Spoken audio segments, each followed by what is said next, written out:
अस्सलाम वालेकुम नाजरीन, मैं हूं नईम कुरैशी। आज बात करेंगे सुप्रीम कोर्ट कराची रजिस्ट्री में होने वाली गैर कानूनी तामीरात के हवाले से समाअत के बारे में। मैंने जब भी सुप्रीम कोर्ट की समाअत हुई है आपके सामने हमेशा वो सारी चीज़ें रखी जो सुप्रीम कोर्ट के चीफ जस्टिस साहब और दीगर जज साहिबान कहते हैं। कल भी मैं समझता हूँ कि कराची के अवाम की नुमाइंदगी का हक़ अदा कोई कर रहा है तो वो चीफ जस्टिस और दीगर जजेस हैं। कराची की सियासी लीडरशिप से मैंने हमेशा मायूसी का इजहार इसलिए किया कि जिस नुमाइंदगी का हम उनसे तवक्का कर रहे थे उस नुमाइंदगी का हक़ अदा किसी भी सियासी जमात ने नहीं किया। बल्कि एक मरहले पे तो मुझे ऐसा महसूस होता है कि ये तमाम सियासी जमातें जो हैं बिल्डर माफिया के पीछे खड़ी हो गई हैं और नस्ला टावर उसकी बेहतरीन मिसाल है। नस्ला टावर के जो मुतासरीन हैं उनके लिए जो एक तारीख़ी फ़ैसला चीफ जस्टिस साहब ने किया है उस हवाले से मैं एक अलहदा वीडियो जो है वो कल करूँगा। अब कल होने वाली समाअत के हवाले से मैं पहले आपको समाअत का अहवाल सुना दूं, फिर मैं अपने ख़यालात का इजहार करूंगा कि कराची में क्या कुछ होने वाला है इस हवाले से। मंगल को सुप्रीम कोर्ट कराची रजिस्ट्री में बेंच के रूबरू किडनी हिल पार्क की बहाली से मुतालिक समाअत हुई। मंगल को सुप्रीम कोर्ट कराची रजिस्ट्री में चीफ जस्टिस गुलजार अहमद की सरबराही में तारिक रोड के करीब मदीना मस्जिद की तामीर के मुतालिक केस की समाअत हुई। कमिश्नर कराची और एडमिनिस्ट्रेटर समेत दीगर हुक्काम अदालत के रूबरू पेश हुए। मुकदमे की समाअत के दौरान चीफ जस्टिस साहब ने मुर्तज़ा वहाब से, जो कि एडमिनिस्ट्रेटर हैं कराची के, मुर्तज़ा वहाब से इस्तफसार किया कि आप गैर कानूनी मस्जिद की तामीर के ख़िलाफ़ कार्रवाई क्यों नहीं करते। एडमिनिस्ट्रेटर मुर्तज़ा वहाब ने कहा कि अदालत के हुक्म पर ज़रूरी कार्रवाई की जाएगी। चीफ जस्टिस साहब ने बरहमी का इजहार करते हुए कहा कि आपको देखकर हैरत होती है, काम आपका है और हमारे हुक्म का इंतज़ार हो रहा है। जस्टिस काजी अमीन ने कहा कि ये इबादत गाहें नहीं बल्कि अकामत गाहें हैं, ये तो हमारे सामने आ गया है। जस्टिस काजी अमीन ने कहा कि इबादत गाहों के लिए न बिजली का बिल न कोई और बिल। कराची में कई जगह गैर कानूनी तामीरात की गई हैं, कोई पूछने वाला नहीं है। अदालत ने तारिक रोड की हुदूद से लाइल्मी का इजहार करने पर एडमिनिस्ट्रेटर और डीएमसी की सरजनिश की। सुप्रीम कोर्ट ने रिमार्क्स दिए कि आप दफ्तरों में बैठने आते हैं, चाय पिएं, गपशप करें और घर चले जाएं। कोई काम नहीं आपके पास, सब कुछ कौन करवा रहा है। आपने इस शहर को नाकाबिल तलाफ़ी नुकसान पहुंचाया। समाअत के मौके पर चीफ जस्टिस गुलजार अहमद ने इस्तफसार किया कि मदीना मस्जिद की तरफ से कोई आया है। मदीना मस्जिद से औकाफ का कोई ताल्लुक़ है, सेक्रेटरी औकाफ ने नफ़ी में जवाब दिया। चीफ जस्टिस ने कहा कि पाक की जगह पर मस्जिद बना दी गई है। जस्टिस काजी अमीन ने कहा कि आप जाकर मालूम करें कि कैसे मस्जिद बना दी गई है। अदालत ने डीएमसीज़ के एडमिनिस्ट्रेटर और मस्जिद इंतज़ामिया को तलब कर लिया।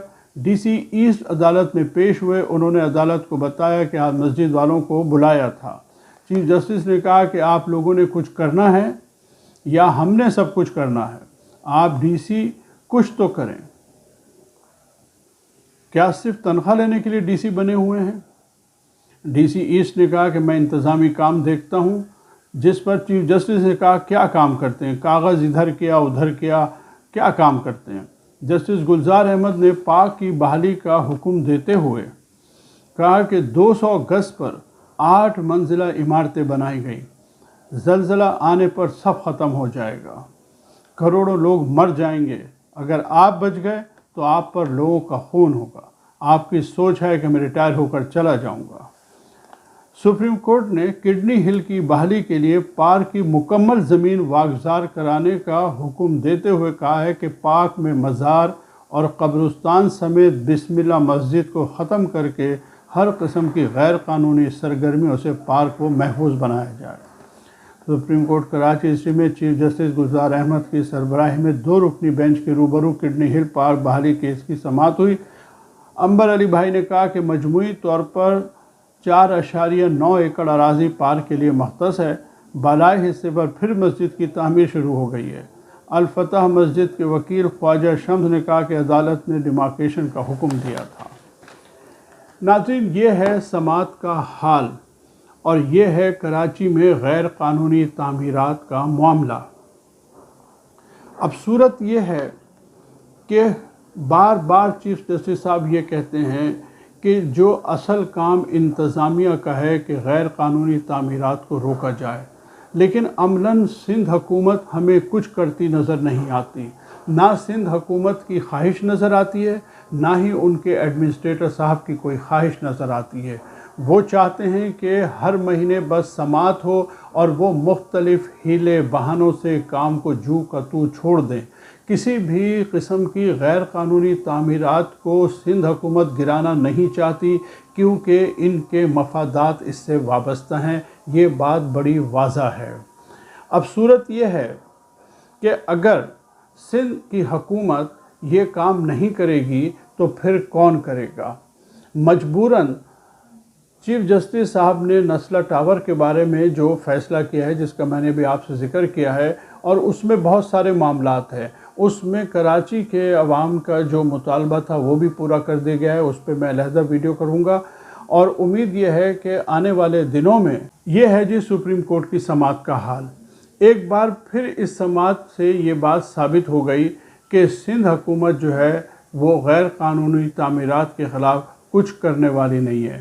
حتیٰ کہ چیف جسٹس صاحب نے مرتضیٰ وہاب صاحب سے کہا کہ ہمیں آپ کو دیکھ کر حیرت ہوتی ہے کہ آپ غیر قانونی تعمیرات کے خلاف کچھ کرتے ہمیں نظر نہیں آتے۔ ہر چیز کو گرانے کے لیے آپ ہمارے حکم کے منتظر رہتے ہیں، جبکہ اصل ذمہ داری تو یہ آپ کی ہے۔ یہی وجہ ہے کہ میں بار بار سندھ حکومت کو جو ہے ان مسائل کا ذمہ دار قرار دیتا ہوں۔ نسلہ ٹاور کے حوالے سے آپ نے دیکھ لیا ہے کہ کس طرح سیاسی جماعتیں اور سندھ حکومت ایس بی سی کے افسران جو ہے وہ کس طرح جو ہے بلڈر مافیا کے ساتھ کھڑے ہو گئے۔